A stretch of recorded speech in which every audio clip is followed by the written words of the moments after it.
श्रद्धेय महानुभावों, हम लोग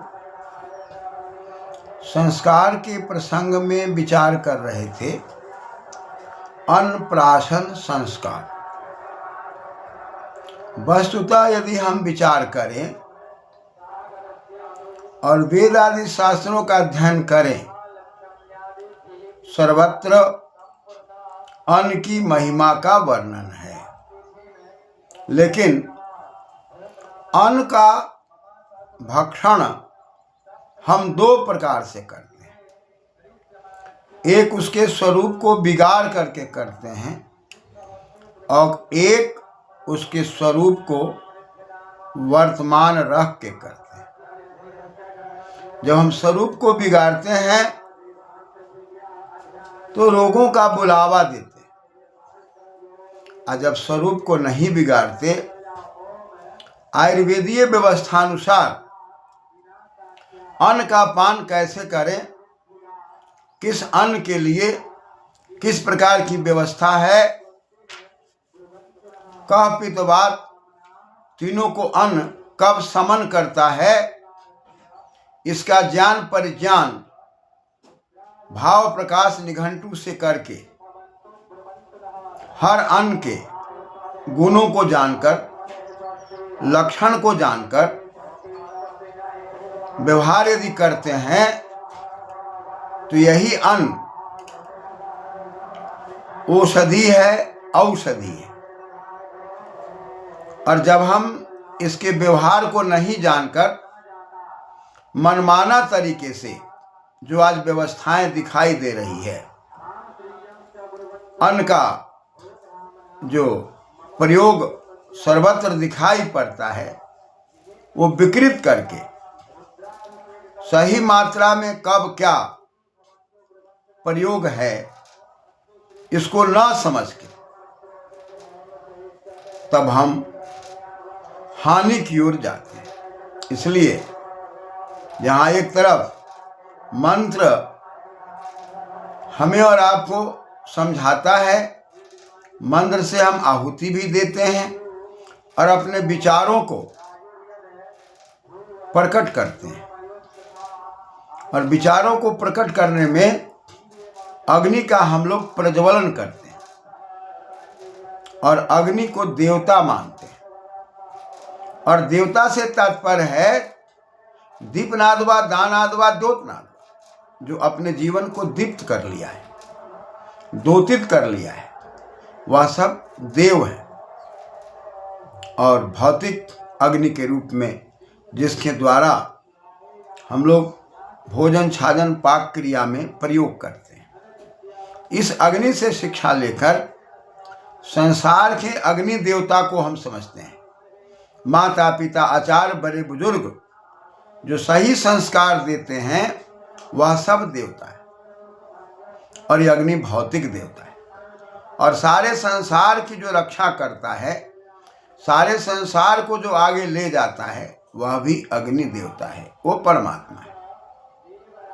तो हम अग्नि के माध्यम से आते हैं और भिन्न भिन्न पदार्थों में अग्नि को देखते हैं, अग्नि के गुणों को जानते हैं, अग्नि की दाहकता को समझते हैं, और अग्नि की मात्रा किस अन्न में, किस पदार्थ में कितनी है और शीतलता कितनी है, इसका सही समन्वय करते हैं।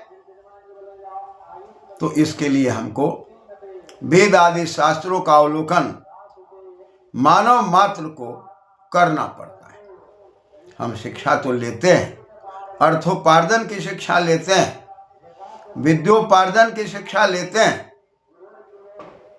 आत्मिक बल की शिक्षा लेते हैं, शारीरिक बल की शिक्षा लेते हैं।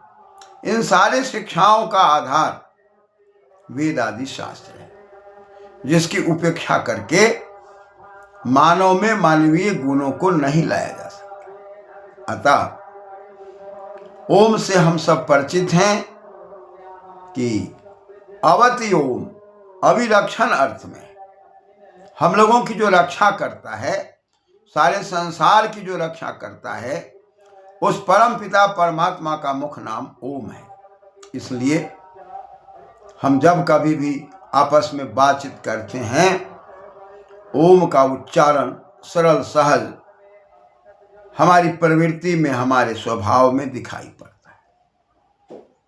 तो इस ओम से जोड़कर मंत्रों के विनियोग और मंत्रों के विनियोग के द्वारा आहुतियां देना और उन आहुतियों को देकर उस प्रकार की औषधि का सेवन करना, और उस प्रकार की औषधि का सेवन अग्नि के अंदर डाल करके करना, छेदन भेदन की रीति से करना, मौसम के हिसाब से, ऋतु के हिसाब से करना, और पुनः शरीर के अंदर आयुर्वेदीय व्यवस्था के अनुसार करना।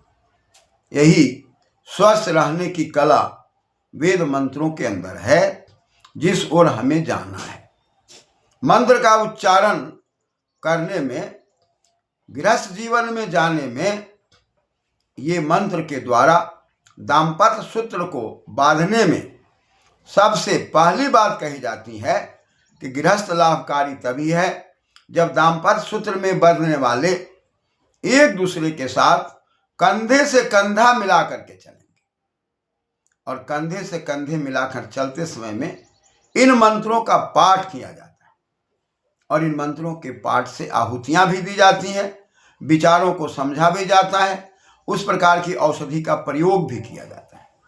उस औषधि का प्रयोग हम शरीर में भी करते हैं, उस औषधि का प्रयोग भोजन में भी करते हैं, उस औषधि का प्रयोग हम लोग हवन में भी करते हैं।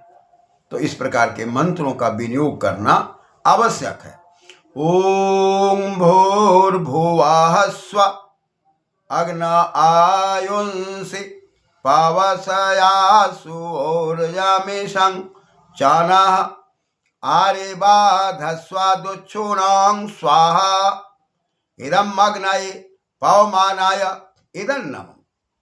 एक तरफ हम वेद मंत्रों का पाठ करते हैं, दूसरी तरफ वेद मंत्रों के पाठ में हम जो विचार रखते हैं उस विचार को समझते हैं और अपने आचरण में लाने का प्रयास करते हैं, और उसमें हम जिन औषधि के बारे में संकेत किया गया है उन औषधियों का हम खोज भी करते हैं।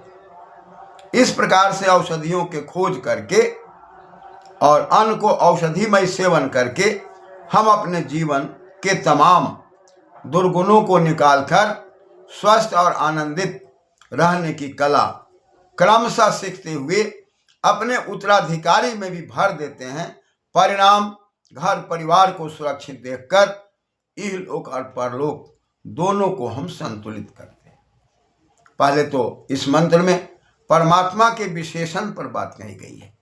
पहला शब्द है ओम, जो सबकी रक्षा करने के अर्थ में है। वो परम पिता परमात्मा है जो सबकी रक्षा करता है।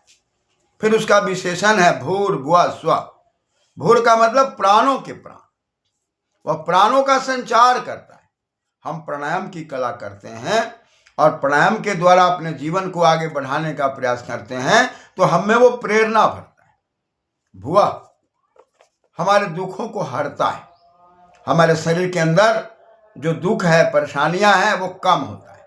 स्व, और हम आनंद में चले जाते हैं। इसलिए परमात्मा का विशेषण है ओम भूर्भुवः स्वः। वह परमात्मा सबकी रक्षा करता है, प्राणों का प्राण है, दुखों को दूर करने वाला है और स्वयं आनंद स्वरूप। ऐसे आनंद स्वरूप के सानिध्य में उसके विशेषण, उसके गुणों का उच्चारण करते हुए अपने जीवन में इनको लाने का हम प्रयास करते हैं।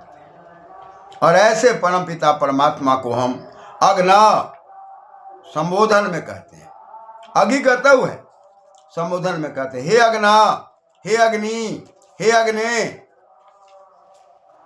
हमारा कल्याण करिए।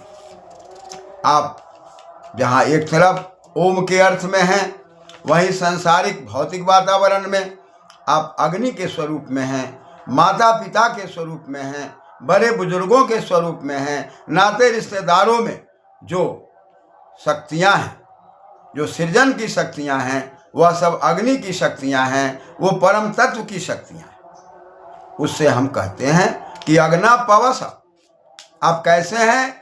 तो पवस हैं, पुंग पवने धातु और पुनाति पवित्रम करोति इति पवस, जो हमको पवित्र करने की शक्ति प्रदान करते हैं, असुन प्रत्यय हैं। वह अग्नि की शक्ति कैसी है? तो संसार के हर पदार्थों को पवित्र करने की शक्ति है। हम कभी भी औषधि का निर्माण करते हैं या भोजन का निर्माण करते हैं और उसके अंदर जो गंदगियां हैं, उन गंदगियों को निकालने की शक्ति कहाँ पर है? तो इस पवस के अंदर है, अग्नि के अंदर है, उस परम तत्व के अंदर है। इस प्रकार से हम पवस को पवित्र करता परम पिता परमात्मा को, अग्नि को हम आह्वान करते हैं और आह्वान करके पुनः हम मंत्रों की ओर अग्रसर होने का प्रयास करते हैं। धन्यवाद।